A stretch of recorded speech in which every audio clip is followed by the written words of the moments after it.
اعوذ باللہ من الشیطان الرجیم بسم اللہ الرحمن الرحیم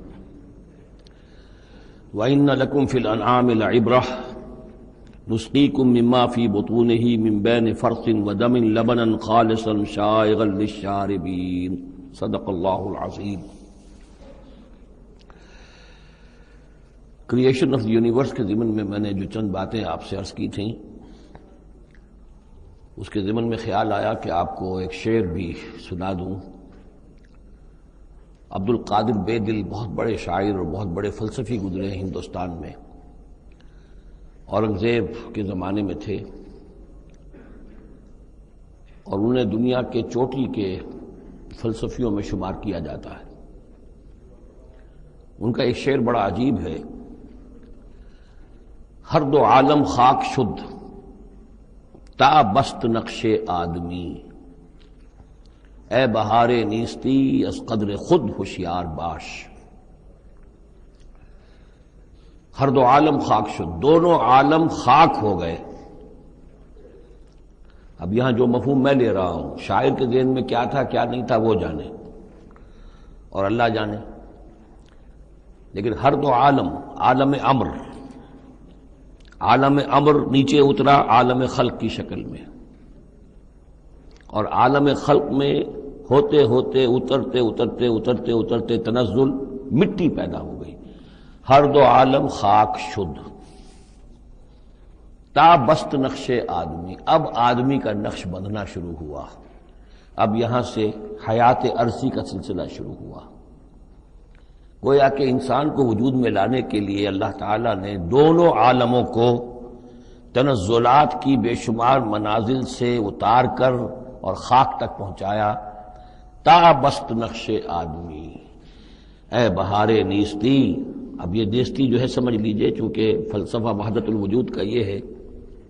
کہ اصل حقیقت جو ہے اور اصل وجود تو اللہ کا ہے، باقی جو کچھ نظر آ رہا ہے یہ حقیقی وجود نہیں ہے، نیست ہے، یہ ہست نہیں ہے، صرف یہ شکلیں ہیں، صورتیں ہیں، امیجز ہیں۔ کل ما فی الکون وہم او خیال او عکوس فی المرایا او ظلال، تو یہ نیست ہے۔ یہ جو عالم وجود ہے جسے کہ کہا جا رہا ہے نیستی، اس عالم کی بہار انسان ہے، کلائمیکس آف دس کریشن۔ خلقتہ بیدی، مسجود ملائک، خلیفۃ اللہ۔ تو اے بہار نیستی از خود قدر خود ہوشیار باش، ذرا اپنے مقام و مرتبے کو سمجھو کہ تمہارے وجود کے لیے اللہ تعالیٰ نے ہر دو عالم کو تنزلات کی کتنی منزلوں سے نیچے اتار کر خاک کیا ہے، تب تمہارا نقش بننا شروع ہوا۔ اور یہ عبد القادر بے دل وہ ہیں کہ جن کے آگے مرزا غالب بھی پانی بھرتے ہیں۔ طرز بے دل میں ریختہ کہنا اسد اللہ خان قیامت ہے، آسان کام نہیں ہے جو انداز ہے بے دل کا۔ اب چلیے آگے۔ وَإِنَّ لَكُمْ فِي الْأَنْعَامِ لَعِبْرَةً، جیسا کہ میں نے عرض کیا تھا، اس سورہ نحل میں اللہ تعالیٰ نے جو مختلف نعمتیں انسانوں کے لیے بنائی ہیں، پیدا کی ہیں، ان کا ایک ایک کر کے تذکرہ ہو رہا ہے، اور ان کے لیے تمہارے جو چوپائے ہیں، مویشی ہیں، ان میں بھی عبرت ہے، سبق ہے۔ ان کو دیکھو اور اللہ کی حکمتوں کو پہچانو۔ نسقیکم مما فی بطونہ، ہم پلاتے ہیں تمہیں اس میں سے جو ان کے پیٹوں میں ہوتا ہے۔ پیٹوں میں کیا ہوتا ہے؟ من بین فرث، گوبر ہوتا ہے، ودم، یہ خون ہوتا ہے۔ پیٹ چاک کرو گے کیا نکلے گا؟ لبنن، اب ان دونوں کے مابین سے اللہ تعالیٰ تمہیں پلا رہا ہے دودھ، لبنن خالصا، ستھرا، صاف، سائغا للشاربین، پینے والوں کے لیے نہایت خوشگوار، خوش ذائقہ۔ ومن ثمرات النخیل والاعناب، اور کھجوروں کے پھلوں سے بھی اور انگوروں سے بھی، تتخذون منہ سکرا ورزقا حسنا، اس سے تم نشے کی چیزیں بھی بناتے ہو، اور یہ کہ رزق حسنا بھی ہے، بہترین رزق بھی ہے تمہارے لیے۔ ان فی ذلک لآیۃ لقوم یعقلون، یقیناً اس میں نشانی ہے ان لوگوں کے لیے جو عقل سے کام لیں۔ وَأَوْحَىٰ رَبُّكَ إِلَى النَّحْلِ، اور تیرے رب نے وحی کی شہد کی مکھی کی طرف، یعنی اس کی فطرت میں یہ چیز بدیت کر دی۔ ان اتخذی من الجبال بیوتا ومن الشجر ومما یعرشون، کہ گھر بنا پہاڑوں پر بھی اور درختوں پر بھی اپنے چھتے لگا، گھر بنا،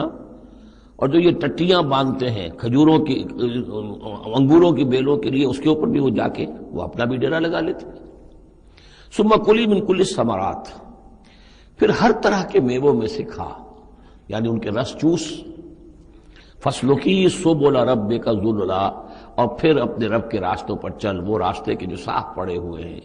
کہ جن میں کوئی رکاوٹ نہیں ہے، ادھر سے ادھر، ادھر سے ادھر۔ یہ ہے شہد کی مکھی، یخرج من بطونہا، اس کے پیٹوں سے نکلتا ہے شراب، پینے کی شے یعنی شہد، مختلف الوانہ، جس کے رنگ مختلف ہوتے ہیں، فیہ شفاء للناس، جس میں لوگوں کے لیے شفا ہے۔ جیسے کہ جن جن پودوں کے پھولوں کا رس اس نے چوسا ہے، اس کے خواص، اس کے اثرات، اس کی تاثیرات جو ہیں وہ شہد میں آ جاتی ہے۔ وہ شہد تو گویا کہ وہ کشید کر رہی ہے ان پھلوں کے اندر، اور ان میں جو کچھ تاثیرات ہیں وہ اس شہد میں آ جائیں گی، اور جڑی بوٹیوں سے گویا اس طریقے سے شہد میں وہ ادویات کے اثرات سراج کر رہے ہیں۔ ان فی ذلک لآیۃ لقوم یتفکرون، یقیناً اس میں نشانی ہے ان لوگوں کے لیے جو غور و فکر سے کام لیں۔ واللہ خلقکم ثم یتوفاکم، اللہ ہی ہے جس نے تمہیں پیدا کیا، پھر وہی تمہیں قبض کر لے گا، موت دے گا، وفات دے گا۔ ومنکم من یرد الی ارذل العمر، اور تم میں سے کچھ ایسے بھی ہوتے ہیں جو بڑی ہی ضعیف عمر کو پہنچ جاتے ہیں، بڑی ردی عمر، وہ ضعیف عمر جس میں کہ انسان دوسروں پر بوجھ بن جائے، اور نہ صرف یہ کہ دوسروں پر بوجھ بن جائے، لیکن لا یعلم من بعد علم شیئا، کہ نہ جانے سب کچھ جاننے کے بعد کچھ بھی۔ آپ کو معلوم ہے ڈیمنشیا بھی ہو جاتا ہے، ذہنی صلاحیتیں ختم ہو جاتی ہیں، یادداشت ختم ہو جاتی ہے، بڑے بڑے عاقل اور بڑے بڑے فلسفی اس عمر میں جا کے جو بچوں کی سی باتیں کرنے لگتے ہیں۔ ان اللہ علیم القدیر، یقینا اللہ تعالیٰ جاننے والا ہے، قدرت والا۔ واللہ فضل بعضکم علی بعض فی الرزق، اور اللہ نے تم میں سے بعض کو بعض پر رزق میں فضیلت دی ہے۔ اب یہ رزق کی فضیلت ایک تو وہ ہے جو مادی اسباب و وسائل جو ہے، یہ بھی رزق ہے، اس میں بھی اللہ نے فضیلت دی ہے۔ لیکن یہ کہ کوئی سوشلسٹ اور کمیونسٹ جو ہے اس پر اعتراض کر دے گا یہ اللہ کی طرف کیوں منسوب کرتے ہو، یہ تو لوگوں نے غلط نظام بنا رکھا ہے۔ لیکن سوال تو یہ ہے کہ ذہنی صلاحیتیں بھی تو اللہ نے سب کو برابر نہیں دی، جسمانی قوت بھی تو سب کو برابر نہیں دی، یہ بھی تو رزق ہے۔ اصل رزق تو یہ ہے جو جینز ملے ہیں، جو صلاحیتیں ملی ہیں، وہ کسی کے اپنے چوائس پر تو نہیں اور سب کی برابر نہیں ہے، اس میں بھی فرق ہے، کسی کو فضیلت دی ہے، کسی کو کسی اعتبار سے، کسی کو کسی اعتبار سے۔ واللہ فضل بعضکم علی بعض فی الرزق فما الذین فضلوا براد رزقہم علی ما ملکت ایمانہم، تو تم نہیں دیکھتے کہ جن لوگوں کو رزق میں فضیلت دی گئی ہو وہ لوٹا دیتے ہوں اپنا رزق اپنے غلاموں کو، یعنی جو ان کے غلام ہیں ان کو بھی ان کے ساتھ تقسیم کر لیں، ان کو بھی مالک بنا دیں۔ یہ تو نہیں ہوتا، یہ اصل میں نفی کی جا رہی ہے کہ تم نے جو سمجھا کہ ایک بڑا خدا ہے، یہ چھوٹے خدا جو ہیں یہ در حقیقت اس کے تو ایک طرح سے یوں سمجھیے کہ خدمتگار ہی ہیں، لیکن چونکہ اس کے خدمت میں رہتے ہیں اور ہماری کو سفارش کر سکتے ہیں۔ لیکن اگر یہ چھوٹے ہیں تو جیسے تم اپنے غلاموں کو اپنے برابر نہیں کر سکتے، کیا اللہ تعالیٰ ان کو اپنے برابر کر لے گا؟ کیا ان میں سے کسی کی دھونس جو ہے اللہ کے اوپر چلے گی؟ کیا وہ اللہ سے اپنی بات بنوا لے گا؟ فہم فیہ سوا، کوئی شخص اپنے غلاموں کو اپنی ملکیت میں برابر کا شریک نہیں کرتا۔ افبنعمت اللہ یجحدون، اور کیا تو پھر کیا یہ اللہ کی جو نعمت ہے اس کا انکار کر رہے ہیں۔ واللہ جعل لکم من انفسکم ازواجا، اللہ نے تمہاری اپنی نوع ہی سے تمہاری بیویاں بنائیں، جوڑے بنائے۔ زوج کا لفظ عربی میں دونوں طرف جاتا ہے، عورت کے لیے مرد زوج ہے اور مرد کے لیے عورت زوج ہے، زوج جوڑے کو کہتے ہیں۔ واللہ جعل لکم من انفسکم، یہاں انفسکم سے مراد کیا ہے؟ تمہاری نوع، ہر جاندار کا جوڑا جو ہے اسی کی نوع میں سے ہے، ایک سپیشیز ایک ہی ہے، جو بھی جانور ہے سپیشیز ایک ہے، اس کے جینڈرز مختلف ہیں، جن سے جدا ہیں، لیکن یہ کہ جہاں تک نوع کا تعلق ہے وہ ایک ہی ہے۔ وَجَعَلَ لَكُم مِّنْ أَزْوَاجِكُمْ بَنِينَ، اور پھر تمہاری بیویوں سے یا تمہارے جوڑوں سے تمہارے لیے اس نے بیٹے بنائے، وَحَفَدَةً، اور پوتے تمہیں عطا کیے، وَرَزَقَكُم مِّنَ الطَّيِّبَاتِ، اور ساری پاکیزہ چیزیں تمہیں دیں۔ أَفَبِالْبَاطِلِ يُؤْمِنُونَ وَبِنِعْمَةِ اللَّهِ هُمْ يَكْفُرُونَ، یہ نعمت کا لفظ دیکھیے بار بار اس صورت میں آ رہا ہے۔ تو کیا یہ باطل پر ایمان رکھتے ہیں اور اللہ تعالیٰ کی نعمت کا انکار کرتے ہیں، کفران نعمت کرتے ہیں؟ وَيَعْبُدُونَ مِن دُونِ اللَّهِ مَا لَا يَمْلِكُ لَهُمْ رِزْقًا مِّنَ السَّمَاوَاتِ وَالْأَرْضِ شَيْئًا، اور یہ پوج رہے ہیں اللہ کو چھوڑ کر ان چیزوں کو جنہیں کوئی اختیار نہیں ہے ان کے لیے کسی رزق کا، نہ آسمانوں سے نہ زمین سے۔ ولا یستطیعون، نہ اس کی قدرت رکھتے ہیں۔ یہ ذہن میں رکھیے کہ یہ جو مشرکین عرب تھے اپنے ایام جاہلیت میں بھی تلبیہ جو پڑھتے تھے، لبیک اللہم لبیک لبیک لا شریک لک لبیک، تو اس میں موجود تھا لا شریک لک لبیک الا شریکا تملکہ وما ملک، تیرا کوئی شریک نہیں ہے، ہاں وہ شریک کہ جو کچھ اس کا اختیار ہے اس کا بھی مالک تو ہی ہے، یعنی بالآخر اختیار تیرا ہی تیرا ہے، کسی تیرے شریک کے پاس کوئی اختیار جو ہے تجھ سے آزاد ہو کر آٹونومس کوئی اختیار اس کے پاس نہیں ہے۔ تملکہ وما ملک، تو ہی اس کا بھی مالک ہے اور جو بھی اس کا اختیار ہے وہ بھی در حقیقت تیرا ہی عطا کردہ ہے، یا تیرا اختیار مطلق اس کے اوپر بھی غالب ہے۔ تو گویا کہ جیسے عیسائیوں کے ہاں انہوں نے توحید کو تثلیث میں بدلا، پھر تثلیث کو توحید میں لے آتے ہیں، 3 in 1 and 1 in 3۔ اسی طریقے سے مشرکین عرب توحید کے اندر شرک پیدا کرتے تھے، شرک کو پھر لوٹا دیتے تھے توحید کی طرف۔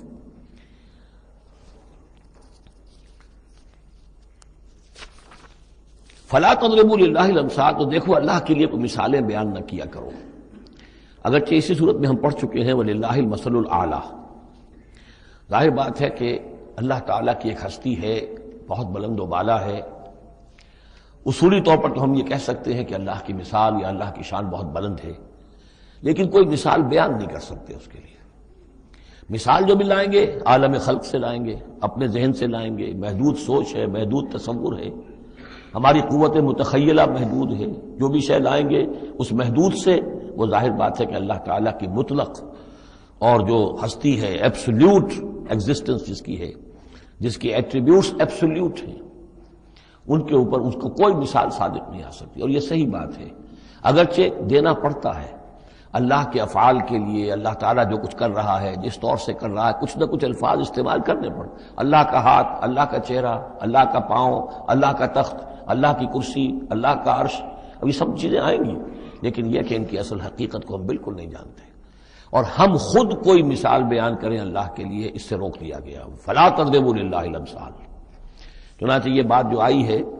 سورہ شورى میں تو بلکہ کیٹیگوریکلی آئی ہے، لیس کمثلہ شیء، اس کے مثال کسی کوئی شے بھی موجود نہیں۔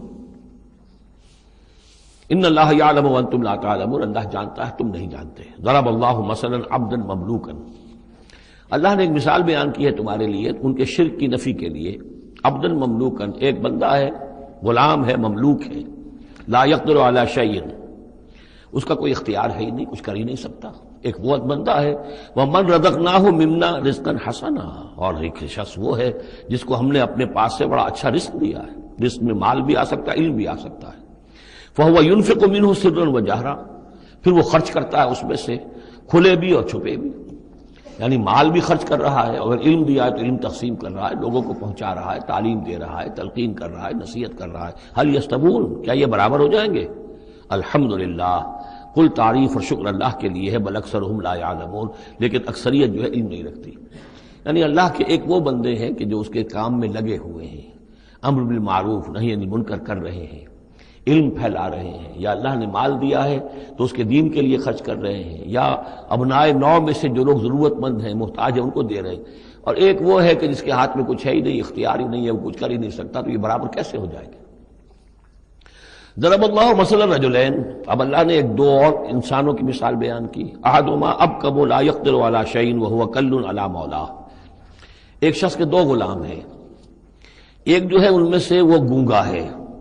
اور وہ کسی کام کی صلاحیت نہیں رکھتا، اور وہ تو اپنے آقا کے اوپر بوجھ بنا ہوا ہے، روٹی تو توڑتا ہے، کھانا تو کھاتا ہے،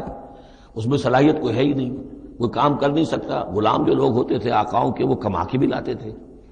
اور ان کی کمائی سے جو ہے وہ لوگ پھر عیش کرتے تھے، لیکن ایک غلام ایسا ہے، نکما ہے، ابکم لا یقدر علی شیء وہو کل علی مولاه اینما یوجہہ لا یأتی بخیر، جہاں کہیں بھی وہ آقا اس کو بھیجتا ہے وہ کوئی خیر لے کر نہیں آتا، نہ کوئی نفع کی بات، نہ کوئی نفع۔ حل یستوی ہوا، کیا برابر ہوگا وہ بندہ، وہ غلام، ومن یامر بالعدل، اور ایک اور غلام اس کا ایسا ہے کہ جو حکم دیتا ہے عدل کا، وہو علی صراط مستقیم، اور وہ سیدھی راہ پر قائم ہے۔ یہ مثال دے رہا اللہ تعالیٰ اپنے غلاموں کی کہ میرے بھی تو غلام، تم سب میرے غلام ہو۔ ایک میرے وہ غلام ہے کہ جو میرے رزق کو جو ہے وہ تو کھا رہے ہیں، پی رہے ہیں، لیکن میرا کام کوئی نہیں کر رہے، میرے دین کی خدمت کوئی نہیں کر رہے ہیں۔ میری کتاب کی خدمت نہیں کر رہے، میری مخلوق کی خدمت نہیں کر رہے، خدمت خلق نہیں کر رہے، روٹیاں توڑ رہے ہیں، میرے دیے ہوئے رزق میں سے جو ہے وہ کھا پی رہے ہیں، عیش کر رہے ہیں۔ یہ اس غلام کے مانند ہے کہ جو اپنے آقا پر بوجھ بنا ہوا ہے، اور ایک غلام وہ ہے کہ جو اس خدمت میں لگا ہوا ہے، نیکی کا حکم دے رہا ہے، بدی سے روک رہا ہے، دین کی خدمت میں لگا ہوا ہے، دین کو قائم کرنے کی جد و جہد میں تن من دھن لگا رہا ہے۔ وَهُوَ عَلَىٰ صِرَاطٍ مُسْتَقِيمٍ وَلِلَّهِ غَيْبُ السَّمَاوَاتِ وَالْأَرْضِ، آسمانوں اور زمین کے سارے بھید، ساری کھلی باتیں، ساری چھپی باتیں اللہ ہی کے لیے ہیں۔ وَمَا أَمْرُ السَّاعَةِ إِلَّا كَلَمْحِ الْبَصَرِ، اور قیامت کا معاملہ تو بس ایسے ہوگا جیسے ایک نگاہ کا لپک جانا، اچانک آ جائے، او ہوا اقرب، یا شاید وہ اس سے بھی قریب تر ہو۔ ان اللہ علی کل شیء قدیر، یقیناً اللہ تعالیٰ ہر چیز پر قادر ہے۔ واللہ اخرجکم من بطون امہاتکم لا تعلمون شیئا، اللہ نے تمہیں نکالا تمہاری ماؤں کے پیٹوں سے کہ تم کچھ شے نہیں جانتے تھے، کوئی علم نہیں تھا۔ واقعہ یہ ہے کہ انسان کا بچہ جس قدر کمزور اور ضعیف ہوتا ہے، شاید کسی حیوان کا بچہ اتنا کمزور نہیں ہوتا۔ آپ نے بکری کے بچے کو دیکھا ہوگا، نوزائیدہ کو، وہ تھوڑی دیر بس اس کی ٹانگیں لڑکھڑاتی ہیں، بس تھوڑی دیر، فوراً ہی ولادت کے بعد ٹانگوں میں کھڑا ہوتا ہے۔ لیکن یہ کہ انسان کا بچہ جتنا لا علم، جتنا ضعیف، جتنا کمزور، جتنا ڈیپینڈنٹ، جتنا محتاج ہوتا ہے۔ واللہ اخرجکم من بطون امہاتکم لا تعلمون شیئا وجعل لکم السمع والابصار والافئدہ لعلکم تشکرون، پھر اللہ نے تمہیں سماعت دی، بصارت دی اور افئدہ دیے۔ یہ افئدہ کا جو عام طور پہ ترجمہ جو ہے آپ نے دیکھا ہوگا دل لکھا ہوتا ہے، مجھے اس سے اختلاف ہے۔ میرے نزدیک افئدہ جو ہے اس سے مراد جو ہے عقل ہے، لیکن یہ میں اس پر گفتگو کروں گا اگلی صورت میں انشاءاللہ۔ ان السمع والبصر والفؤاد کل اولئک کان عنہ مسئولا، وہ جو آیت ہے سورہ بنی اسرائیل کی، وہ اس موضوع کے اوپر اہم ترین ہے۔ پھر اللہ تعالیٰ نے تمہیں کان اور آنکھیں دی اور عقل دی۔ یہ اصل میں ریلیشن شپ یہ ہے کہ یہ سینس ڈیٹا ہے، آنکھوں سے، کانوں سے یہ ڈیٹا، جیسے کہ آپ آج کل کمپیوٹر میں ڈیٹا جو ہے فیڈ کرتے ہیں اس کے اندر، پھر وہ اس کو پروسیس کرتا ہے، پھر وہ انفر کرتا ہے، پچھلی میموری کے ساتھ ٹیلی کرتا ہے، پھر اس سے کوئی نیا نتیجہ نکالتا ہے۔ تو یہ جو برین کمپیوٹر یہاں رکھا ہوا ہے، یہ ہے جس کو کہ سینس ڈیٹا جا رہا ہے، آنکھوں سے، کانوں سے، چھو کر، چکھ کر، سونگھ کر، جو بھی صلاحیتیں ہمارے اندر ہیں ان سے وہ سارا سینس ڈیٹا جو ہے وہ وہاں جا کر پھر پروسیس ہوتا ہے، اس کو پروسیس کر کے اس سے نتیجہ نکالتا ہے، وہ ہے عقل، وہ جو انسان کے اندر یہ ذہن اس دماغ میں جو رکھا گیا ہے۔ فؤاد سے میرے نزدیک مراد یہ ہے، اور میں اس پر جازم ہوں۔ وَجَعَلَ لَكُمُ السَّمْعَ وَالْأَبْصَارَ وَالْأَفْئِدَةَ لَعَلَّكُمْ تَشْكُرُونَ، تاکہ تم شکر کرو، ان چیزوں کا، ان نعمتوں کا حق مانو، حق ادا کرو، ان چیزوں کو، ان نعمتوں کو صحیح طریقے سے استعمال کرو۔ أَلَمْ يَرَوْا إِلَى الطَّيْرِ مُسَخَّرَاتٍ فِي جَوِّ السَّمَاءِ، کیا یہ دیکھتے نہیں پرندوں کو کہ وہ فضا کی اس خالی خلا کے اندر حکم یہ بالکل مسخر ہیں، یعنی اللہ تعالیٰ کے حکم کے مطابق جو ہے تیر رہے ہیں۔ ما یمسکہن الا اللہ، انہیں نہیں تھاما ہوا ہے کسی نے سوائے اللہ کے۔ ان فی ذلک لآیات لقوم یؤمنون، یقیناً اس میں نشانیاں ہیں ان لوگوں کے لیے جو ماننا چاہیں یا جو ایمان رکھتے ہوں۔ واللہ جعل لکم من بیوتکم سکنا، اور اللہ تعالیٰ نے تمہارے لیے تمہارے گھروں میں سکون اور سکونت کی جگہ، رہنے کی جگہ تمہیں فراہم کی ہے۔ وجعل لکم من جلود الانعام، اور بنا دیے تمہارے لیے تمہارے چوپایوں کی کھالوں سے بیوتن، ایسے گھر یعنی خیمے،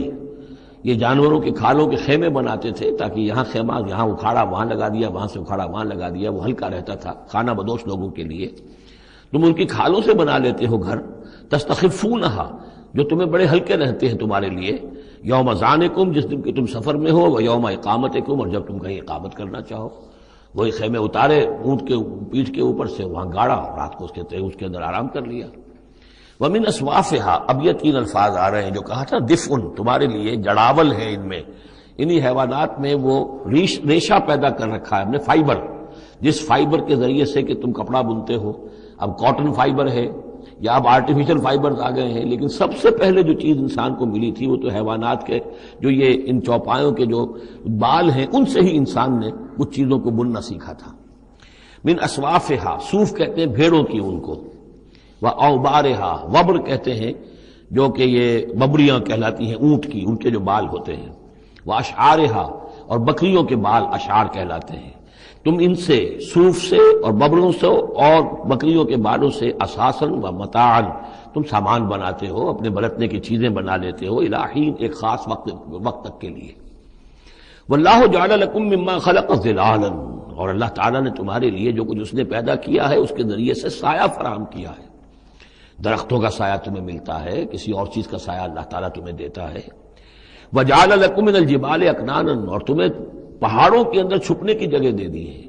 یعنی غاریں ہوتی ہیں، ظاہر بات ہے طوفان جب آتے ہیں اور بڑی تیز ہوا جب چل رہی ہوتی ہے تو پہاڑوں ہی کے اندر وہ کھو موجود ہوتی ہے، وہ غاریں ہوتی ہیں کہ ان میں لوگ پناہ لیتے ہیں۔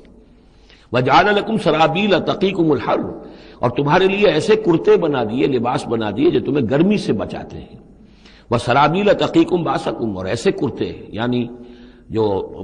ذرا بختر ہوتے تھے کہ جو تمہاری لڑائی کے اندر تمہیں بچاتے ہیں۔ کذالک یتم نعمتہ، نعمت کے لفظ کو پھر نوٹ کیجئے، اس طرح اللہ تعالیٰ اتمام فرما رہا ہے اپنی نعمتوں کا علیکم تم پر، لعلکم تسلمون، تاکہ تم سر تسلیم خم کرو اور اطاعت کی روش اختیار کرو۔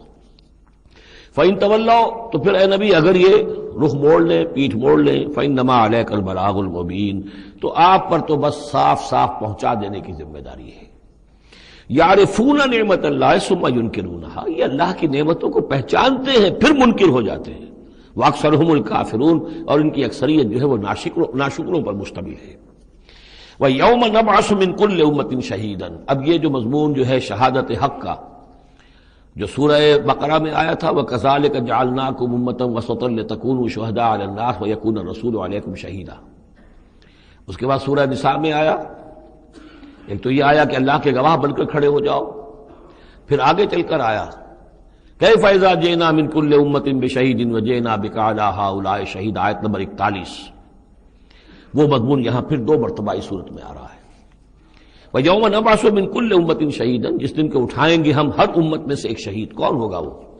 جسے رسول کی حیثیت سے اس امت کو کی طرف بھیجا تھا۔ فَلَنَسْأَلَنَّ الَّذِينَ أُرْسِلَ إِلَيْهِمْ وَلَنَسْأَلَنَّ الْمُرْسَلِينَ، سورہ اعراف کی آیت نمبر 6۔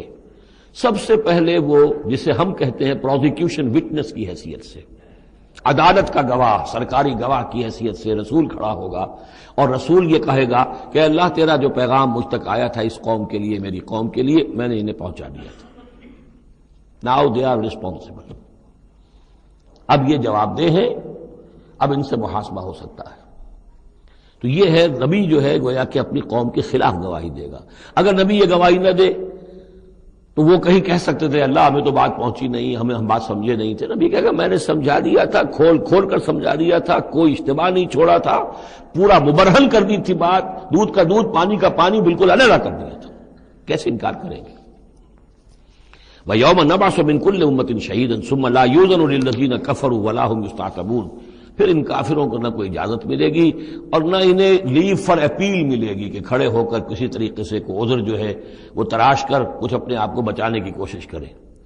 وَإِذَا رَأَى الَّذِينَ ظَلَمُوا الْعَذَابَ، اور جس وقت کہ یہ ظالم اور یہ کافر اور گناہ گار دیکھیں گے عذاب کو، فَلَا يُخَفَّفُ عَنْهُمْ، تو پھر اب ان سے تخفیف نہیں کی جائے گی اس عذاب میں، وَلَا هُمْ يُنظَرُونَ، اور نہ ہی انہیں کبھی کوئی مہلت ملے گی، کوئی وقفہ نہیں ہوگا، وہ مسلسل ہوگا۔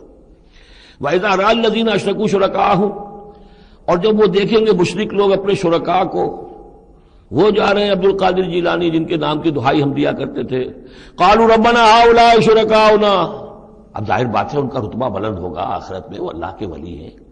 یا حضرت عیسیٰ ہوں گے، اللہ ہم اس کو پوجا کرتے تھے، ہمارا خیال تو یہ تھا کہ وہ سولی چڑھ کر ہماری طرف سے کفارہ بن ہی چکا ہے، یہ عیسیٰ جو ہے ہم نے تو اس کو پوجا تھا۔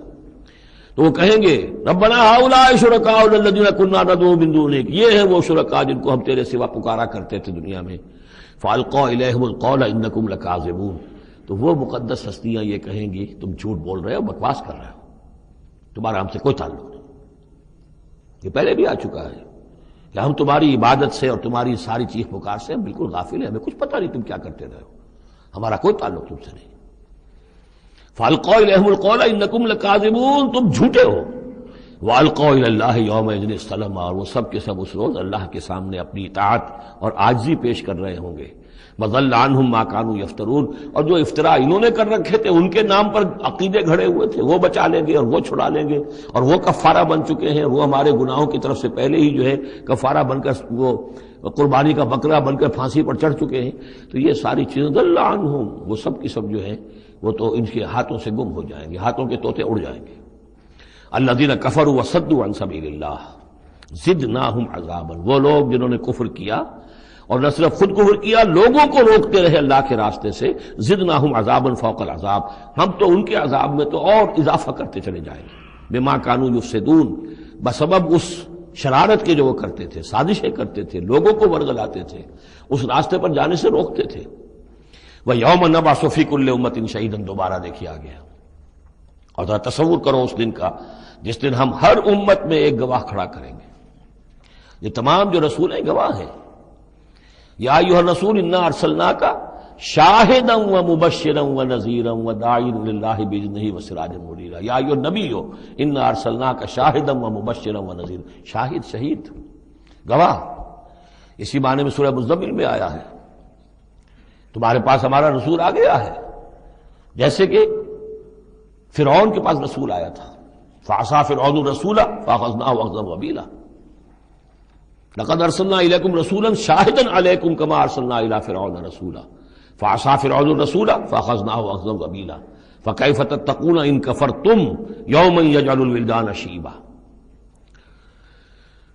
وَيَوْمَ نَبْعَثُ فِي كُلِّ أُمَّةٍ شَهِيدًا عَلَيْهِمْ مِنَ أَنفُسِهِمْ، ان کے خلاف گواہی دینے، ان کے اوپر کھڑے ہو کر گواہی دینے والے انہی میں کے ہوں گے، وَجِئْنَا بِكَ شَهِيدًا عَلَىٰ هَٰؤُلَاءِ، یہ بالکل تقریباً وہی آیت جو سورہ نساء میں آ چکی، اور آپ کو کھڑا کریں گے گواہ بنا کر ان کے خلاف۔ اب ہؤلاء میں اشارہ کس کی طرف ہو رہا ہے؟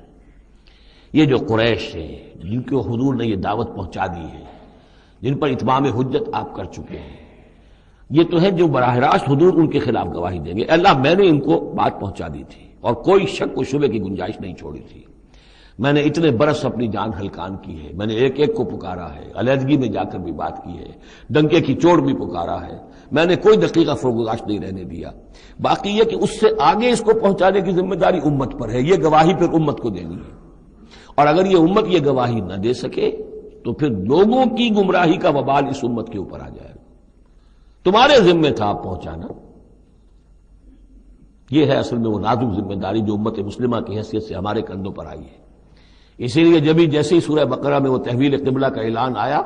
وَكَذَلِكَ جَعَلْنَاكُمْ أُمَّةً وَسَطًا لِتَكُونُوا شُهَدَاءَ عَلَى النَّاسِ وَيَكُونَ الرَّسُولُ عَلَيْكُمْ شَهِيدًا، تو 19ویں رکوع میں شروع ہو گئی بات، یا ایھا الذین آمنوا استعینوا بالصبر والصلاۃ، بہت بڑی ذمہ داری آ گئی ہے تم پر، ان اللہ مع الصابرین ولا تقولوا لمن يقتل في سبيل الله اموات بل احياء ولكن لا تشعرون،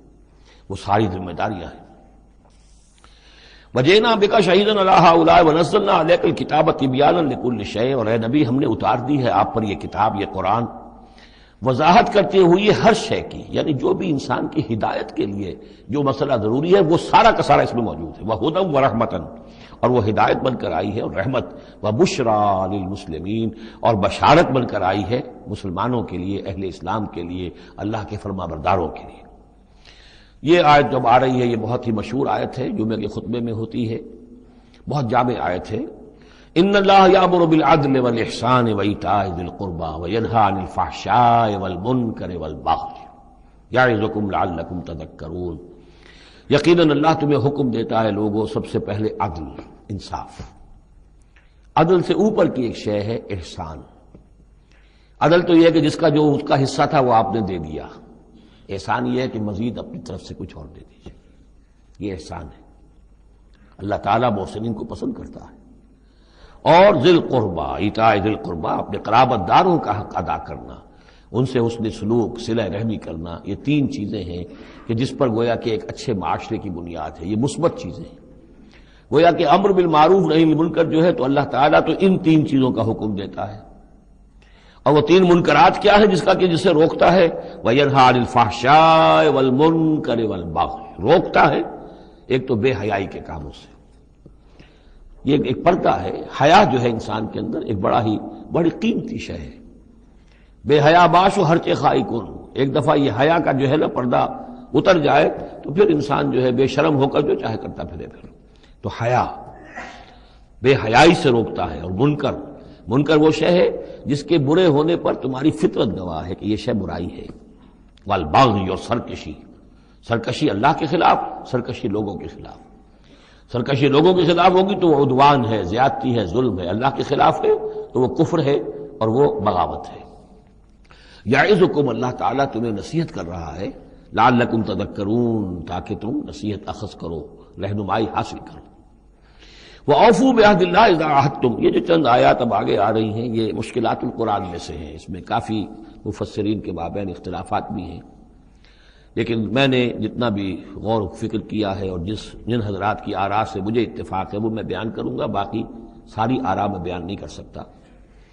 یہاں میرے نزدیک یہاں سے اصل میں اہل کتاب کی طرف روئے سخن ہے۔ میں آپ کو بتا چکا ہوں کہ مکی صورتوں میں اہل کتاب سے براہ راست خطاب نہیں ہے، یا بنی اسرائیل یا اہل الکتاب نہیں ملے گا، لیکن سورہ انعام ہی سے بات شروع ہو گئی تھی، کچھ نہ کچھ ان کی طرف روئے سخن ہے، اشارے ہیں، اس لیے کہ یہ دور ایسا تھا کہ جس میں مدینے میں خبریں پہنچ چکی تھیں، محمد رسول اللہ صلی اللہ علیہ وسلم نے نبوت کا دعویٰ کیا ہے، اہل کتاب کے کان بھی کھڑے ہو چکے تھے، ان میں سے کچھ لوگ تھے پہچان بھی چکے تھے، اور وہ یہ کہ گویا کہ منتظر بھی ہوں گے کہ اب ہم ان کی تصدیق کریں گے، ذرا اور دیکھ لیں، ذرا اور ان کے بارے میں صحیح معلومات ہمیں حاصل ہو جائیں۔ کچھ لوگوں کے اندر حسد کی آگ اسی وقت سے بھڑک چکی ہوگی، وہی ہے کہ جنہوں نے سکھا پڑھا کر پوچھا تھا کہ ان سے پوچھو اگر یہ نبی ہونے کا دعویٰ کرتے ہیں تو یہ بنی اسرائیل مصر کیسے پہنچ گئے تھے؟ یہ تو حضرت ابراہیم علیہ السلام کی نسل سے تھے، حضرت ابراہیم تو فلسطین میں رہتے تھے، الخلیل میں وہ دفن ہیں، یہ مصر کیسے پہنچ گئے جو حضرت موسیٰ علیہ السلام نے لے کر وہاں سے آئے؟ تو پوری سورہ مبارکہ سورہ یوسف جو ہم پڑھ چکے ہیں کہ کیا کیا شکل بنی، کیا سبب بنا، کیا حالات تھے جن میں کہ بنی اسرائیل وہاں جا کر آباد ہوئے۔ تو اس طرح سے اب یہاں پہ اصل میں روئے سخن ان کی طرف ہے۔ وَأَوْفُوا بِعَهْدِ اللَّهِ إِذَا عَاهَدتُّمْ وَلَا تَنقُضُوا الْأَيْمَانَ بَعْدَ تَوْكِيدِهَا، اور دیکھو اللہ کے عہد کو پورا کرو جبکہ تم وہ عہد کر چکے ہو، جو بنی اسرائیل سے اذ اخذ اللہ میثاقکم، وہ جو بار بار آیا ہے، یہ تو تفصیل تو پھر جو ہے مدنی صورتوں میں آئی ہے جو ہم پڑھ چکے ہیں، وہ بعد میں نازل ہوں گی، ابھی گویا کہ اس کی طرف اشارہ کیا جا رہا ہے تاکہ جو ان کے صاحب علم ہیں وہ بات کو پا لیں، سمجھ لیں۔ عاقلہ را اشارہ کافی است۔ وَأَوْفُوا بِعَهْدِ اللَّهِ إِذَا عَاهَدتُّمْ، دیکھو اللہ کے عہد کو پورا کرو جبکہ تم نے عہد کیا ہے، وَلَا تَنقُضُوا الْأَيْمَانَ بَعْدَ تَوْكِيدِهَا، اور اپنی قسموں کو مضبوطی سے باندھنے کے بعد مت توڑا کرو۔ وَقَدْ جَعَلْتُمُ اللَّهَ عَلَيْكُمْ كَفِيلًا، اور اس پر تم نے اللہ کو کفیل بنایا ہے، اللہ کو گواہ بنا کر قسمیں کھائی ہیں، اللہ کو گواہ بنا کر تم نے عہد کیے تھے۔ إِنَّ اللَّهَ يَعْلَمُ مَا تَفْعَلُونَ، اللہ جانتا ہے جو کچھ کہ تم کر رہے ہو۔ وَلَا تَكُونُوا كَالَّتِي نَقَضَتْ غَزْلَهَا مِن بَعْدِ قُوَّةٍ أَنْكَاثًا، اس عورت کے مانند نہ بن جاؤ، اس دیوانی عورت کے مانند کہ جس نے بڑی محنت اور مشقت سے سوت کاٹا اور پھر اسے ٹکڑے ٹکڑے کر دیا۔ یہ گویا کہ ایک تمثیل دی گئی ہے، منتظر چلے آ رہے تھے تم نبی کی آمد کے، تم تو ان کے حوالے سے اپنے جو لوگ تھے یہاں کے عرب انہیں دھمکایا کرتے تھے کہ جب وہ آئیں گے تو ہم ان کے ساتھ ہو کر جنگ کریں گے، تو پھر یہ کہ تم ہمیں کبھی شکست نہیں دے سکو گے۔ اب یہ کیا ہو رہا ہے کہ جب اس نبی کا ظہور ہو رہا ہے تو اب تمہارے دل میں طرح طرح کے خیالات آ رہے ہیں، تو کیا اس بوڑھی عورت کی طرح کہ جس کی عقل ماری گئی تھی، بڑی محنت سے سود کاٹتی تھی اور پھر توڑ دیتی تھی، تو تم اپنا یہ سارا جو تانا بانا بنے بیٹھے تھے اب تک، اب تم چاہتے ہو کہ اس کو توڑ دو اور تار تار کر دو۔ وَلَا تَكُونُوا كَالَّتِي نَقَضَتْ غَزْلَهَا مِن بَعْدِ قُوَّةٍ أَنْكَاثًا تَتَّخِذُونَ أَيْمَانَكُمْ دَخْلًا بَيْنَكُمْ أَن تَكُونَ أُمَّةٌ هِيَ أَرْبَىٰ مِنْ أُمَّةٍ، تم نے اپنی قسموں کو دخل دینے کا ذریعہ بنا لیا ہے اپنے مابین، مبادا کوئی اور قوم کسی دوسری قوم سے چڑھتی ہوئی نہ ہو جائے۔ یعنی تمہاری یہ قومی کشاکش ہے کہ تم نہیں چاہتے کہ بنی اسماعیل جو ہیں اب انہیں یہ سبقت حاصل ہو جائے، یہ فضیلت حاصل ہو جائے جو بنی اسرائیل کو حاصل تھی 2000 برس۔ ان تکون امۃ ہی اربع من امۃ، مبادا ہو جائے ایک قوم دوسری قوم سے بڑھی ہوئی، دوسری قوم سے افضل۔ اب یہاں نام نہیں ابھی لیے جا رہے ہیں، جیسا کہ میں نے عرض کیا اشاروں کنایوں میں باتیں ہو رہی ہیں تاکہ اہل کتاب کے جو اہل علم تھے ان تک یہ بات پہنچ جائے، ان کے دلوں کے اندر اتر جائے۔ اب قسمیں کھا رہے ہیں کہ ہم تو نہیں مانیں گے، اگر واقعی یہ وہی نبی ہے لیکن ہے یہ بنی اسماعیل میں سے، یہ امیین میں سے، تو نہیں مانیں گے۔ قسمیں کھا کھا کر ایک دوسرے کے ساتھ جو ہے وہ عہد کر رہے ہیں، تو یہ کیا کر رہے ہو؟ وَلَا تَكُونُوا كَالَّتِي نَقَضَتْ غَزْلَهَا مِن بَعْدِ قُوَّةٍ أَنْكَاثًا تَتَّخِذُونَ أَيْمَانَكُمْ دَخْلًا بَيْنَكُمْ أَن تَكُونَ أُمَّةٌ هِيَ أَرْبَىٰ مِنْ أُمَّةٍ إِنَّمَا يَبْلُوكُمُ اللَّهُ بِهِ، یہ تو اللہ تعالیٰ تمہیں آزما رہا ہے اس کے ذریعے سے۔ دیکھنا یہ ہے کہ تم حق پرست ہو یا نسل پرست ہو۔ اگر تو نسل پرست ہو تو پھر اللہ سے تمہارا کوئی تعلق نہیں، اگر حق پرست ہے تو اللہ تعالیٰ نے اگر تمہاری نسل کے اندر رکھا ہوا تھا اب کسی اور نسل میں رکھ دیا ہے، اور پھر یہ کہ وہ اتنی دور کی نسل بھی نہیں، ابراہیم ہی کی نسل سے ہے۔ تمہارے جد امجد جو ابراہیم ہے انہی کی ایک شاخ تم ہو، تو انہی کی ایک شاخ جو ہے وہ محمد رسول اللہ کی قوم ہے، تو ان کو ہم نے چن لیا ہے۔ ان تکون امۃ ہی اربا من امۃ، اسی میں تم اسی جو ہے بغیم بینہم کے حوالے سے اب تم جو ہے اس آزمائش میں ناکام ہو رہے ہو۔ انما یبلوکم اللہ بہ، یہ تو اللہ تمہاری آزمائش کر رہا ہے۔ وَلَيُبَيِّنَنَّ لَكُمْ يَوْمَ الْقِيَامَةِ مَا كُنتُمْ فِيهِ تَخْتَلِفُونَ، اور پھر اللہ تعالیٰ لازماً ظاہر کر دے گا تمہارے لیے قیامت کے دن جو کچھ کہ تم جس میں اختلاف تم نے کیا تھا۔ وَلَوْ شَاءَ اللَّهُ لَجَعَلَكُمْ أُمَّةً وَاحِدَةً، اللہ چاہتا تمہیں ایک ہی امت بنا دیتا، یہ تفریقی نہ ہوتی کہ ایک امت کو ہٹا کر دوسری امت کو ہم لے آئے، ایک امت کو ہم معذول کر رہے ہیں دوسری امت کو لا رہے ہیں، ہم چاہتے یہ بھی کر سکتے تھے۔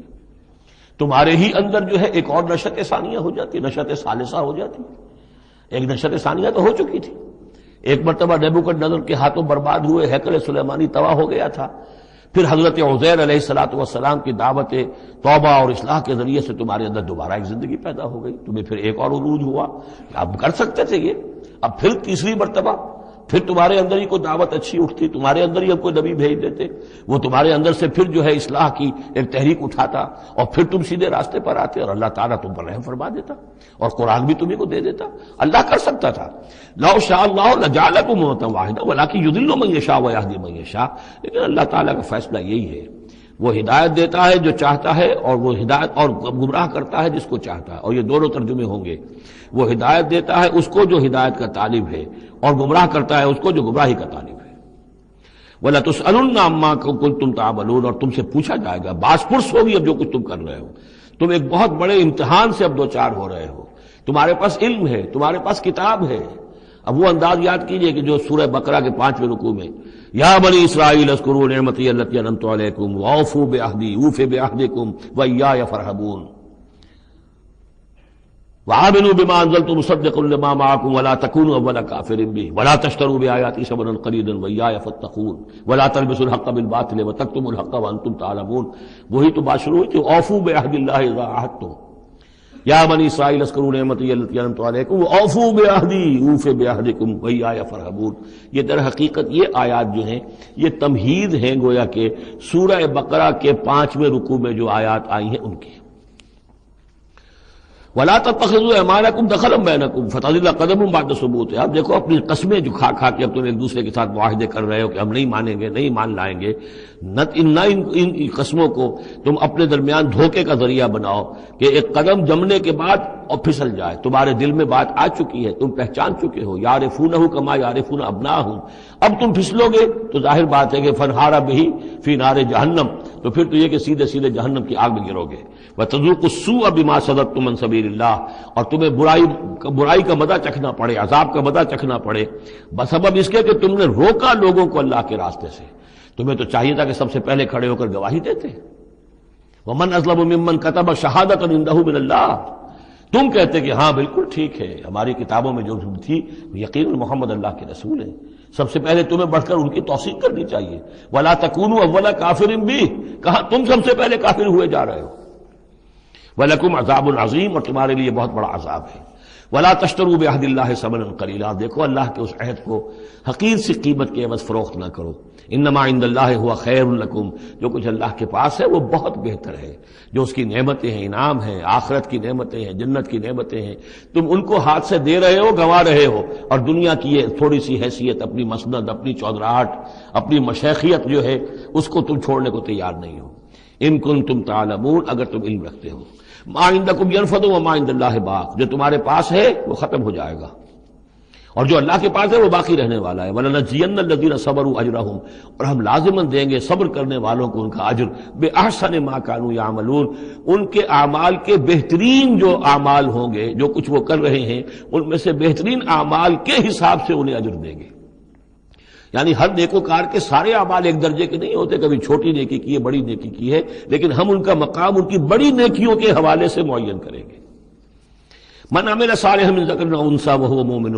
جس نے بھی نیک عمل کیا، خواہ وہ مرد ہو خواہ عورت، لیکن ہو مومن، فلنحیینہ حیاتا طیبۃ، ہم اسے زندہ رکھیں گے دنیا میں بڑی پاکیزہ زندگی، اسے دل کا سکون ہوگا۔ الا بذکر اللہ تطمئن القلوب، ان کے لیے نہ خوف ہوگا نہ کوئی حزن ہوگا۔ الا ان اولیاء اللہ لا خوف علیہم ولا هم یحزنون۔ وَلَنَجْزِيَنَّهُمْ أَجْرَهُمْ بِأَحْسَنِ مَا كَانُوا يَعْمَلُونَ، ہم انہیں دنیا کے اندر بھی زندگی جو دیں گے وہ بڑی پاکیزہ زندگی ہوگی، چاہے روکھی سوکھی کھا رہے ہوں لیکن صبر و شکر کی زندگی ہوگی، دل مطمئن ہوں گے، دل میں غنا ہوگا۔ الغنا غنا نفس، حضور نے فرمایا اصل جو ہے امیری وہ تو دل کی امیری ہے، دل غنی ہے تو انسان غنی ہے، اور کروڑوں روپے رکھتا ہے پھر بھی اس کے اندر لالچ ہے تو وہ فقیر ہے۔ وَلَنَجْزِيَنَّهُمْ أَجْرَهُمْ بِأَحْسَنِ مَا كَانُوا يَعْمَلُونَ، ان کو جو بدلہ ہم دیں گے تو وہ ان کے جو بہترین اعمال ہوں گے ان کے حوالے سے۔ فَإِذَا قَرَأْتَ الْقُرْآنَ فَاسْتَعِذْ بِاللَّهِ مِنَ الشَّيْطَانِ الرَّجِيمِ، تو جب آپ قرآن پڑھا کیا کریں تو اللہ کی پناہ طلب کر لیا کیجئے مردود شیطان سے۔ یہ ہے حکم جس پر کہ ہم عمل کرتے ہیں، جب بھی قرآن پڑھنا ہو تو پہلے اعوذ باللہ من الشیطان الرجیم تعوذ کرتے ہیں۔ انہ لیس لہ سلطان علی الذین آمنوا، یقیناً اس کے پاس کوئی سند نہیں ہے، اختیار نہیں ہے، کوئی طاقت نہیں ہے ان لوگوں پر کہ جو ایمان لائے، وعلی ربہم یتوکلون، اور جو اپنے رب پر توکل کرتے ہوں۔ انما سلطانہ، اس کا زور چلتا ہے علی الذین یتولونہ، ان پر جو خود اس کے دوست بنتے ہیں، اس کو اپنا حمایتی بناتے ہیں، اس سے دوستیاں کاٹتے ہیں، والذین ہم بہ مشرکون، اور جنہوں نے کہ اسے شریک کیا ہوا اللہ کے ساتھ، اللہ کی اطاعت کی بجائے اس کی اطاعت کر رہے ہیں۔ وَإِذَا بَدَّلْنَا آیَةً مَّكَانَ آیَةٍ وَاللَّهُ أَعْلَمُ بِمَا يُنَزِّلُ قَالُوا إِنَّمَا أَنتَ مُفْتَرٍ، اور جب ہم کوئی ایک آیت کی جگہ دوسری آیت بدل دیتے ہیں، وہ میں عرض کر چکا ہوں، یہ سارے مضامین سورہ بقرہ میں آ چکے ہیں، مَا نَنسَخْ مِنْ آیَةٍ أَوْ نُنسِهَا نَأْتِ بِخَيْرٍ مِّنْهَا أَوْ مِثْلِهَا، وہی مضمون ہے یہ۔ جب ہم ایک آیت کی جگہ کوئی دوسری آیت بدلتے ہیں، واللہ عالم بما ینزل، اور یہ کوئی الٹ اپ نہیں ہے، اللہ جو کچھ نازل فرما رہا ہے خوب جانتا ہے۔ ایک دور میں وہ حکم صحیح تھا، اب حالات بدل گئے، اب یہ حکم صحیح ہے۔ قالوا انما انت مفتر، وہ کہتے ہیں کہ یہ تو آپ افتراء کر رہے ہیں، پہلے یہ کہا تھا اب یہ کہہ رہے ہیں، اگر اللہ کا کلام ہوتا اس میں تبدیلی کیسے ہو سکتی ہے؟ بل اکثرهم لا يعلمون، لیکن ان کی اکثریت علم سے آ رہی ہے۔ قل نزلہ روح القدس، کہہ دیجئے اس کو اتارا ہے روح القدس نے۔ اب یہ روح کا لفظ حضرت جبرائیل کے لیے نوٹ کر لیجئے۔ قل نزلہ، اتارا ہے اس کو روح القدس نے، پاک فرشتے نے، من ربک، آپ کے رب کی طرف سے، بالحق، کے حق کے ساتھ، لیثبت الذین آمنوا، تاکہ اہل ایمان کے دلوں کو اور ان کے قلبوں کو جمائے۔ اس سے پہلے جو ہے کذالک لنثبت بہ فؤادک ورتلناہ ترتیلا، یہ آ جائے گا آگے چل کر، تاکہ حضور کے دل کو بھی تثبیت ہو اس سے، اور اہل ایمان کے دلوں کو بھی اس سے ثبات ملے۔ وہدی وبشریٰ للمسلمین، یعنی جیسے جیسے حالات بدل رہے ہیں ایسے ایسے۔ اب جائے ایک قصہ جو ہے آدم و ابلیس کا، ایک دفعہ آیا، پھر دوسری دفعہ آیا، پھر تیسری دفعہ آیا، اس میں کوئی تھوڑا تھوڑا فرق بھی آ رہا ہے، ایک چیز وہاں بیان کی گئی، ایک چیز اب یہاں واضح کی جا رہی ہے۔ یہ ساری چیزیں جو ہے یہ اس لیے ہیں تاکہ بدلتے ہوئے حالات میں اہل ایمان کو ہر حال، ہر دور کے حالات کے مطابق جو ہے وہ اپنی رہنمائی کا سامان مل جائے۔ وَلَقَدْ نَعْلَمُ أَنَّهُمْ يَقُولُونَ إِنَّمَا يُعَلِّمُهُ بَشَرٌ، اور ہمیں خوب معلوم ہے کہ وہ یہ کہتے ہیں کہ یہ تو انہیں ایک انسان سکھا رہا ہے، کوئی شخص ہے، کوئی عجمی ہے، کوئی ہو سکتا ہے اہل کتاب میں سے ہو، بہت بڑا عالم ہے، اسے اپنے گھر میں انہوں نے رکھا ہوا ہے اور اس سے یہ چیزیں سیکھتے ہیں۔ لسان الذی یلحدون الیہ اعجمی، جس شخص کی طرف یہ منسوب کر رہے ہیں اس قرآن کو اپنے اسی غلط خیال کے حوالے سے، اس کو تو کہتے ہیں عجمی ہے، وہ عربی نہیں ہے۔ وہذا لسان عربی مبین، اور یہ قرآن نازل ہو رہا ہے اس زبان میں، عربی میں جو بالکل صاف ہے، کوئی عجمی جو ہے ایسی صاف زبان کیسے بولے گا؟ ان الذین لا یؤمنون بآیات اللہ، یقیناً جو لوگ اللہ کی آیات پر ایمان نہیں رکھتے، لا یہدیہم اللہ، اللہ تعالیٰ بھی اب انہیں ہدایت نہیں دے گا، زبردستی ہدایت دینا اللہ کی سنت نہیں، اللہ کا طریقہ نہیں۔ ولہم عذاب علیم، اور ان کے لیے دردناک عذاب ہے۔ انما یفتری الکذب الذین لا یؤمنون بآیات اللہ، افطرا بازی تو وہ کر رہے ہیں، جھوٹ وہ گھڑ رہے ہیں جو اللہ کی آیات پر ایمان نہیں رکھتے۔ وَأُولَٰئِکَ هُمُ الْكَاذِبُونَ، اور حقیقت میں وہ ہے کہ جو جھوٹے ہیں۔ من کفر باللہ من بعد ایمانہ، اور جو شخص ایمان لانے کے بعد اللہ کے ساتھ کفر کرے گا۔ اب اس میں بھی دونوں باتیں ہیں، ایک تو یہ کہ دل میں ایمان آ گیا، اگرچہ ابھی اس نے اعلان نہیں کیا، لیکن دل میں ایمان آ چکا، کوئی عالم ہے، اس کو سمجھ میں آ گئی بات صحیح ہے۔ یہ بھی میں آپ کو یاد آ گئی تو بتا دیتا ہوں، اسی شہر کراچی میں اس وقت ایک بہت بڑے عالم دین ہیں اور بہت اس وقت معروف ہیں، مشہور ہیں۔ کئی سال پہلے کی بات ہے، ابھی سید سراج الحق صاحب بھی یہاں موجود ہیں، ان کے مکان پر میں مقیم تھا، ان سے گفتگو ہوئی، انہوں نے کہا کہ میں نے آپ کا ایک ایک حرف پڑھا ہے اور مجھے آپ کی کسی بات سے کوئی اختلاف نہیں، لیکن ہم آپ کا ساتھ نہیں دے سکتے، اس لیے کہ ہم آپ کا ساتھ دیں گے تو اپنی برادری سے نکال دیے جائیں گے۔ ہماری علماء کی اپنی اپنی برادریاں ہیں، دیوبندیوں کی برادری ہے، یہ جو ہے یہ حسینی دیوبندی ہیں، ان کی مدنی گروپ کی برادری ہے، یہ تھانوی گروپ کی اپنی اپنی برادریاں ہیں، اور برادریوں کے حوالے سے مساجد کا نظام، مدارس کا نظام، یہ سارا جو ہے پورا سلسلہ بنا ہوا ہے۔ اگر ہم آپ کا ساتھ دیں گے اپنی برادری سے باہر نکال دیے جائیں گے، یہ صاف کہا۔ اور ایسے ہی ایک عالم دین پنجاب کے بھی ہیں، انہوں نے بھی یہ کہا، میں نے ہر چیز پڑھی ہے، صرف ایک چیز سے مجھے آپ کی اختلاف ہے، اور وہ یہ کہ جو زمینداری کے بارے میں مولانا تحسین صاحب کی بات کی آپ نے تائید کی ہے، بس باقی مجھے آپ کی کسی چیز سے اختلاف نہیں، لیکن ہم آپ کا ساتھ نہیں دے سکتے۔ تو جن پر حق واضح ہو جائے پھر وہ مصلحتوں کے تحت، وہ مصلحتیں پھر دل کو سمجھانے کے لیے ہوتی تو یہی ہے، اب ہمارا مدرسہ چل رہا ہے، ہمارا نام چل رہا ہے، اس سے خیر ہو رہا ہے، ہمیں اس برادری سے باہر نکال دیا جائے گا، پھر ہماری بات کون سنے گا، اور ہمارا جو خیر ہے وہ بند ہو جائے گا۔ آدمی انسان کو ریشنلائز تو کرتا ہے اپنے آپ کو مطمئن کرنے کے لیے۔ من کفر باللہ بعد ایمان ہی، جو شخص کفر کرے اللہ پر اس میں ایمان کے بعد، الا من اکرہ، سوائے اس کے کہ کوئی شخص مجبور کر دیا گیا ہو، اس کی جان پر بن گئی ہو، وقلبہ مطمئن بالایمان، اور اس کا دل ایمان پر جمع ہوا ہو، ولکن من شرح بالکفر، لیکن جو شخص کفر کے لیے پھر اپنے سینوں کو کھول دے گا، صدرا فعلیہم غضب من اللہ ولہم عذاب عظیم، ان پر اللہ کا غضب ہے اور ان کے لیے بہت بڑا عذاب ہے۔ اور یہ دونوں پر اس کا انطباق ہوگا، ایک انکشاف ہو گیا اگرچہ ابھی زبان سے کہنے کی نوبت نہیں آئی، اور ایک یہ کہ زبان سے کہہ بھی دیا ہاں ہم ایمان لائے، بات صحیح ہے، اور پھر کسی مصلحت کی وجہ سے، کسی اپنے مفاد کی وجہ سے، کسی اپنے دھڑے بندے کی وجہ سے پھر واپس جائیں گے، تو ان کے لیے فرمایا من کفر باللہ من بعد ایمانہ الا من اکرہ وقلبہ مطمئن، ہاں جان بچانے کے لیے کلمہ کفر کہہ دینے کی اجازت ہے، دل جمع ہوا ہو، وقلبہ مطمئن بالایمان، ایمان پر دل جمع ہوا، ٹھکا ہوا، صرف جان بچانے کے لیے رخصت ہے کہ کلمہ کفر کہہ کے جان بچا لو۔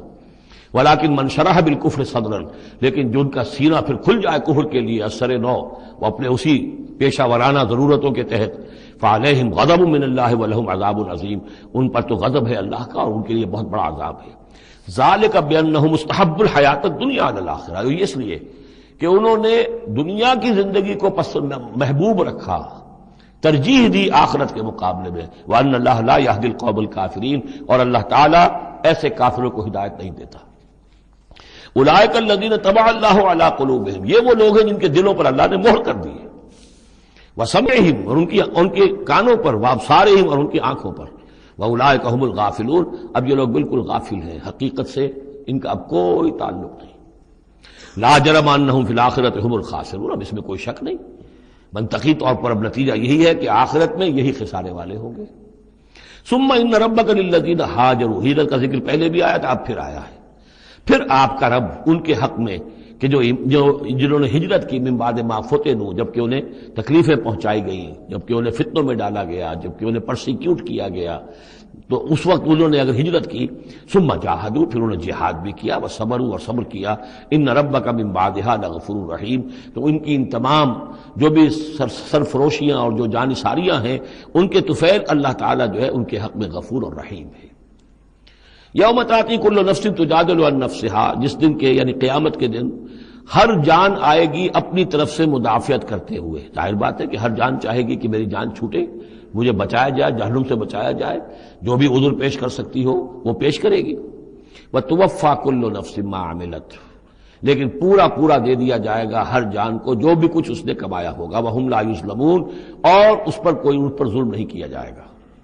وضرب اللہ مثلا قریۃ کانت آمنۃ مطمئنۃ یاتیھا رزقھا رغدا من کل مکان، اور اللہ تعالیٰ نے مثال بیان کی ہے ایک بستی کی، کانت آمنۃ مطمئنۃ، وہ بڑے امن میں تھی اور مطمئن تھی، سکون، امن کا گہوارہ،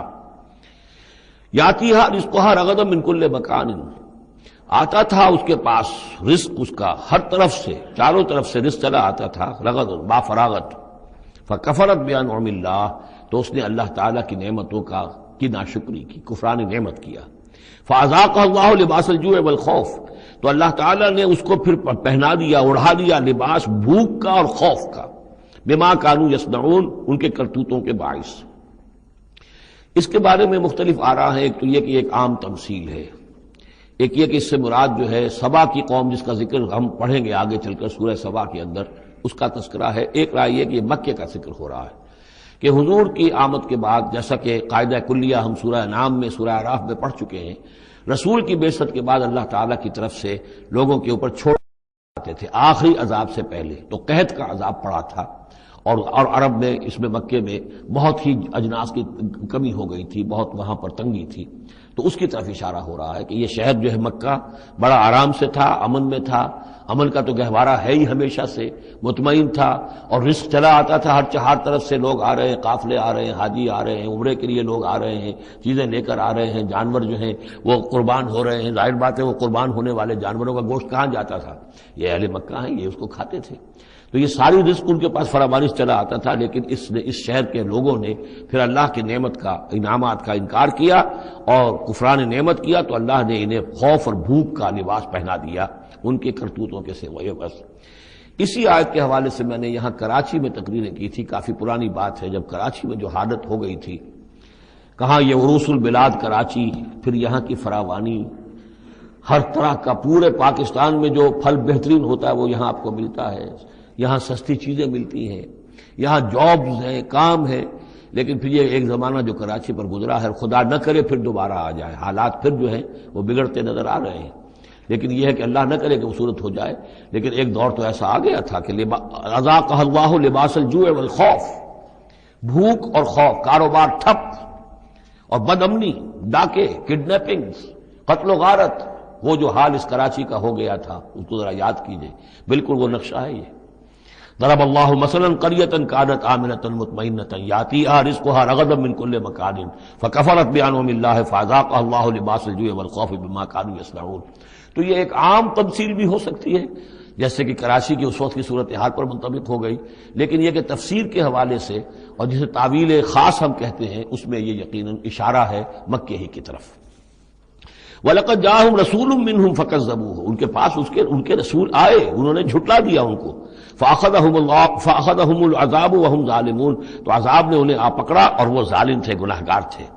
فَكُلُوا مِمَّا رَزَقَكُمُ اللَّهُ حَلَالًا طَيِّبًا، تو اے مسلمانوں کھایا کرو جو بھی اللہ نے تمہیں رزق دیا ہے اس میں سے جو حلال ہے اور جو پاک ہے کھایا کرو. واشکروا نعمت اللہ، پھر نعمت کے لفظ کو نوٹ کیجئے. یہ جو نعمت کے ذریعے سے، اللہ کی نعمتوں کے حوالے سے یہ صورت جو ہے ان کا تذکرہ، مختلف انواع و اقسام کی نعمتیں، مختلف جو دائرے ہیں زندگی کے، ان کے حوالے سے. واشکروا نعمت اللہ ان کنتم ایاہ تعبدون، اور اللہ کی نعمت کا شکر کرو اگر تم واقعتاً اسی کی بندگی کرتے ہو. انما حرم علیکم المیتۃ والدم ولحم الخنزیر وما اہل لغیر اللہ بہ، اللہ تعالیٰ نے حرام تو تم پر کیا ہے کھانا مردار کا اور خون کا اور خنزیر کے گوشت کا، اور جو جس پر کہ پکارا گیا ہو اللہ کے سوا کسی اور کا نام. یہ آیت کئی دفعہ آ چکی ہے، اب اس میں تفصیل میں جانے کی ضرورت نہیں. فمن اضطر غیر باغ ولا عاد،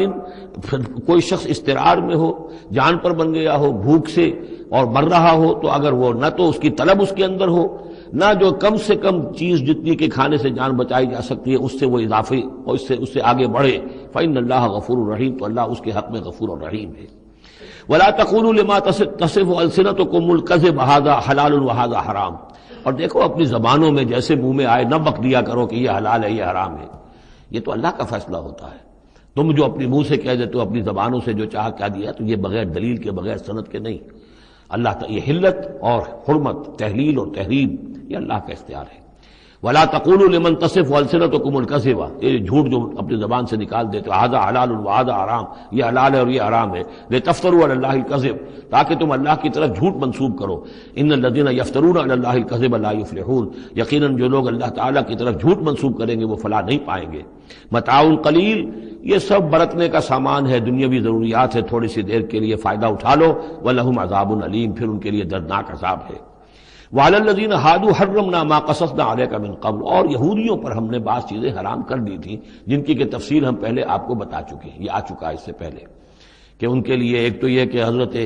یعقوب نے چونکہ اونٹ کا گوشت اپنے اوپر خود حرام کر لیا تھا تو وہ معاملہ چلتا رہا. اس کے علاوہ بھی یہ ہے کہ جو چربی ان پر حرام کی گئی تھی مختلف چیزوں حیوانات کی. وعلی الذین ہادوا حرمنا ما قصصنا علیک من قبل وما ظلمناہم،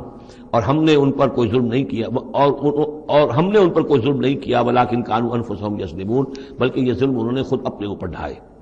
ثم ان ربک للذین عملوا السوء بجہالۃ، پھر آپ کا رب ان لوگوں کے حق میں کہ جو کہیں غلطی سے، جہالت سے، نادانی سے، جذبات کی رو میں بہہ کر کوئی برا کام کر بیٹھے، ثم تابوا من بعد ذلک واصلحوا، پھر وہ توبہ کرے اور وہ اصلاح کر لیں،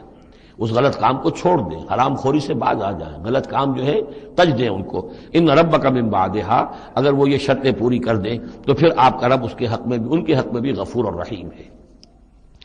ان ابراہیم کان امۃ قانتا، یقیناً ابراہیم ایک امت تھے۔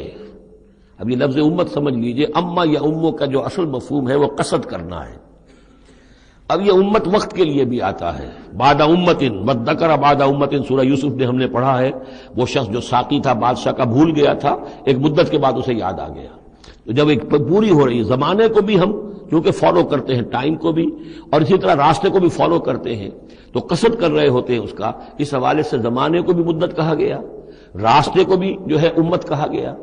پھر امت وہ بھی ہے کہ جو ہم مقصد لوگ ہیں، میرا بھی مقصد وہی ہے، آپ کا بھی وہی ہے، مسلمانوں کو جمع کرنے والا وہ مقصد ہے، کذالک جعلناکم امۃ وسطا لتکونوا شہداء علی الناس، تو یہ امت ہے۔ اسی طریقے سے گویا کہ ایک راستہ چلانے والے، ایک راستہ بنانے والے، ایک ریت ڈالنے والے حضرت ابراہیم تھے، جو اپنی ذات میں گویا کہ ایک امت تھے۔ ان ابراہیم کان امۃ قانتا، فرما بردار، للہ حنیفا، اللہ کے فرما بردار اور بالکل یکسو، ولم یکن من المشرکین، اور وہ ہرگز مشرکین میں سے نہیں تھے، شاکرا لانعمہ، وہ شکر گزار تھے اللہ تعالیٰ کی نعمتوں کے، اجتباہ ہو، اللہ نے انہیں پسند کر لیا تھا، وہداہ اور ہدایت دی تھی، الی صراط مستقیم، سیدھی راہ کی طرف، وآتیناہ فی الدنیا حسنہ، اور اسے دنیا میں بھی بھلائی اور خوبی عطا کی، وانہ فی الآخرۃ لمن الصالحین، اور یقیناً آخرت میں بھی وہ ہمارے نیک بندوں میں ہے۔ ثم اوحینا الیک، پھر ہم نے وحی کی آپ کی طرف اے محمد صلی اللہ علیہ وسلم، ان اتبع ملت ابراہیم حنیفا، کہ پیروی کیجئے ملت ابراہیم کی یکسو ہو کر، وما کان من المشرکین، اور وہ ہرگز مشرکین میں سے نہ تھے۔ انما جعل السبت علی الذین اختلفوا فیہ، یقیناً یہ ہفتے کا دن ان لوگوں کے لیے معین کیا گیا جنہوں نے اس میں اختلاف ڈالا۔ اصل میں بنی اسرائیل کے لیے بھی دن جو تھا مقرر وہ جمعے ہی کا دن تھا، لیکن انہوں نے اپنی شرارت کی وجہ سے ناقدری کی، جمعے کو چھوڑا اور ہفتے کا دن اختیار کیا، تو اللہ نے پھر وہی ان کے لیے مقرر کر دیا۔ وَإِنَّ رَبَّكَ لَيَحْكُمُ بَيْنَهُمْ يَوْمَ الْقِيَامَةِ فِي مَا كَانُوا فِيهِ يَخْتَلِفُونَ، اور یقیناً آپ کا رب ان کے مابین فیصلہ کرے گا قیامت کے دن ان تمام چیزوں میں جن میں وہ اختلاف کرتے رہے تھے۔ ادع إلى سبيل ربك بالحکمت والموعظۃ الحسنۃ وجادلهم بالتي احسن، بلاؤ اور دعوت دو اپنے رب کے راستے کی طرف، جیسے کہ سورہ یوسف میں تھا، قل هذه سبیلی ادعو الى اللہ علی بصیرۃ انا ومن اتبعنی، اے نبی کہہ دیجئے یہ میرا راستہ ہے، میں اللہ کی طرف بلا رہا ہوں، علی وجہ البصیرت، نہ صرف میں بلکہ میرے متبعین بھی۔ یہاں فرمایا بلاؤ اپنے رب کے راستے کی طرف، بالحکمہ، دانائی کے ساتھ، والموعظہ، موعظۃ الحسنہ، اچھے واعظ، اچھی نصیحت، دل میں اتر جانے والی بات، وجادلہم باللتی احسن، اور اگر کہیں بحث کرنی پڑے، بحث و نزاع ہو تو وہ بھی بہت خوبصورتی کے ساتھ۔ ان ربک هو اعلم بمن ضل عن سبیلہ، یقیناً آپ کا رب خوب واقف ہے ان سے کہ جو اس کے راہ سے بھٹک گئے ہیں، وہو اعلم بالمہتدین، اور وہ خوب جانتا ہے ان کو بھی کہ جو ہدایت کی راہ پر ہیں۔ وَإِنْ عَاقَبْتُمْ، اور اے مسلمانوں اگر تمہیں بدلہ لینا ہو، فَعَاقِبُوا بِمِثْلِ مَا عُوقِبْتُمْ بِهِ، تو بس اتنا ہی ویسا ہی کام کیا کرو جیسا کہ تمہارے اوپر زیادتی کی گئی، جیسا بھی اس سے آگے بڑھ کر نہیں۔ وَلَئِنْ صَبَرْتُمْ، اور اگر تم صبر کر لو، لَهُوَ خَيْرٌ لِّلصَّابِرِينَ، تو یہ تمہارے یہ صبر کرنے والوں کے حق میں بہتر ہے۔ وَاصْبِرْ، اور آخری حکم ہے حضور کو اور حضور کی وساطت سے تمام مسلمانوں کو، وَاصْبِرْ وَمَا صَبْرُكَ إِلَّا بِاللَّهِ، صبر کیجئے اور آپ کا صبر جو ہے اللہ کے سہارے پر ہے، جتنا اللہ پر اعتماد ہے، توکل ہے، اس کے وعدوں پر جتنا یقین ہے، اتنا ہی صبر کر سکے گا انسان۔ وَاصْبِرْ وَمَا صَبْرُكَ إِلَّا بِاللَّهِ وَلَا تَحْزَنْ عَلَيْهِمْ، اور اب ان کے بارے میں آپ رنجیدہ نہ ہوں کہ یہ لوگ اپنے کرتوتوں کی وجہ سے عذاب کے مستحق ہو چکے ہیں۔ وَلَا تَكُ فِي ضَيْقٍ مِّمَّا يَمْكُرُونَ، اور جو چالیں یہ چل رہے ہیں، سازشیں کر رہے ہیں، بیٹھ کے تدبیریں کر رہے ہیں، آپ کو اطلاعات پہنچتی ہے، ان سے بھی آپ دل تنگ نہ ہوں، آپ کے دل میں اس کی وجہ سے کوئی رنج نہ آئے۔ ان اللہ مع الذین اتقوا، اللہ ساتھ ہے اہل تقوی کے، ان کی چالیں کیا کریں گے؟ کیا ڈر ہے اگر ساری خدائی ہے مخالف، کافی ہے اگر ایک خدا میرے لیے ہے۔ ان اللہ مع الذین اتقوا، اللہ ساتھ ہے ان کے جنہوں نے تقوی کی روش اختیار کی، والذین هم محسنون، اور وہ لوگ کہ جو تقوی کے راستے پر چلتے ہوئے درجہ احسان پر فائز ہو گئے، اللہ کی معیت اور نصرت اور تائید اور اللہ کی طرف سے ہر وقت ان کی جو مدد ہے وہ شامل حال رہے گی۔ بارک اللہ لی ولکم فی القرآن العظیم ونفعنی وإیاکم بالآیات والذکر الحکیم۔